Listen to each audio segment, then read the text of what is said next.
Oke, selamat pagi, siang, sore, dan malam. Pertama-tama yang terhormat Pak Dai dan teman-teman semua, izin perkenalan kembali, nama saya Darwin Tradi Wijaya dengan NPM 2206811530 dari kelas metode numerik 01. Oke, pada video kali ini izinkan saya untuk menerangkan secara singkat mengenai rangkuman dari pembelajaran pada pekan ketiga. Oke, selanjutnya pada pembahasan kali ini, Pak Dai menjelaskan mengenai faktor-faktor yang memungkinkan terjadi ketika kita merancang atau mempersiapkan suatu produk desain. Yang pertama itu ada teknologi atau engineer, dan yang kedua ada finance atau economic, yang ketiga ada safety, yang keempat ada environment. Oke, kalau kita telusuri lebih lanjut, pada bagian teknologi dibagi menjadi dua, yaitu efisiensi dan juga keandalan atau reliable. Nah, untuk di efisiensi ini sendiri, kita membuat produk baru atau mengimprove produk yang lama dengan fokusan untuk meningkatkan efisiensi. Nah, selanjutnya di finance atau economic, kita difokuskan untuk menciptakan suatu produk dengan kualitas yang semaksimal mungkin dengan biaya yang seminimal mungkin. Oke, untuk yang ketiga ada safety. Safety ini dibagi menjadi dua, itu safety terhadap produsen dan juga konsumen. Nah, untuk yang keempat ada environment. Kita membuat atau merancang suatu produk harus memikirkan dan mempertimbangkan kualitas lingkungan sekitar. Jadi, kita membuat produk baru untuk kepentingan manusia tanpa mengenyampingkan kepentingan dari lingkungan itu sendiri. Oke, next bahasannya itu ada optimization. Nah, secara umum, optimisasi ini adalah suatu proses atau upaya untuk mencapai hasil terbaik atau optimal dalam suatu konteks tertentu.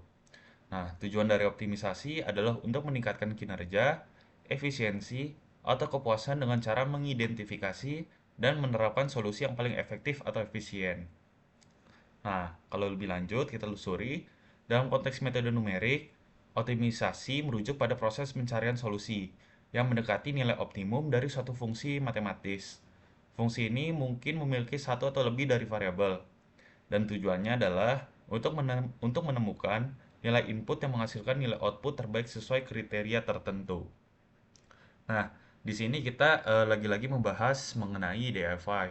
Itu dibagi menjadi intention, initial thinking, idealization, dan juga instructional set.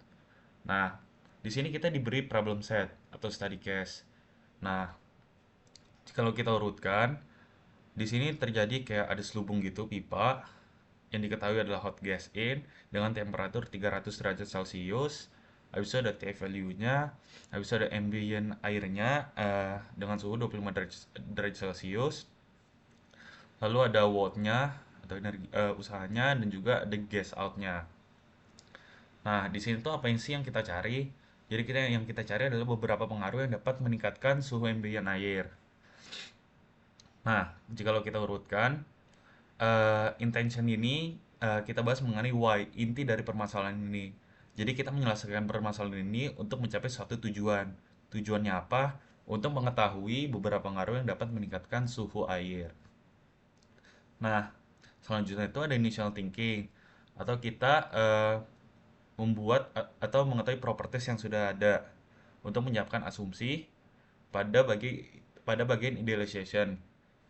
Nah, untuk bagian idealization ini kita merancang asumsi dan menentukan rumus dari asumsi yang sudah kita buat. Mungkin dari persoalan di atas, asumsi yang mungkin terjadi yaitu membuka valve sehingga mass flow rate udara panas meningkat.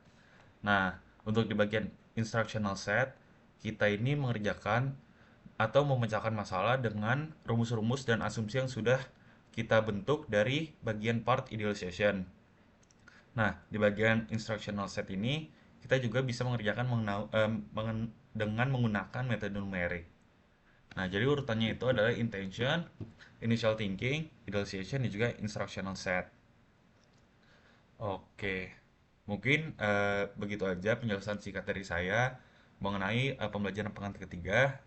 Jadi yang harus dan juga kita juga mempelajari mengenai FOMO dan juga eh, alur-alur sosial mungkin terjadi pada eh, dunia kali ini karena eh, salah satu bentuk dari pemecahan masalah kita lagi-lagi menerapkan dari DI5 yaitu mengutamakan tentang kesadaran yang diri dengan alasan kita memecahkan suatu masalah, lalu kita mengetahui informasi yang ada, lalu membentuk asumsi, dan yang terakhir melakukan eksekusi. Jadi tetap yang terpenting adalah stay conscious, yaitu salam kesadaran. Sekian, terima kasih. Mohon maaf jika ada kesalahan kata dan ucapan. Terima kasih.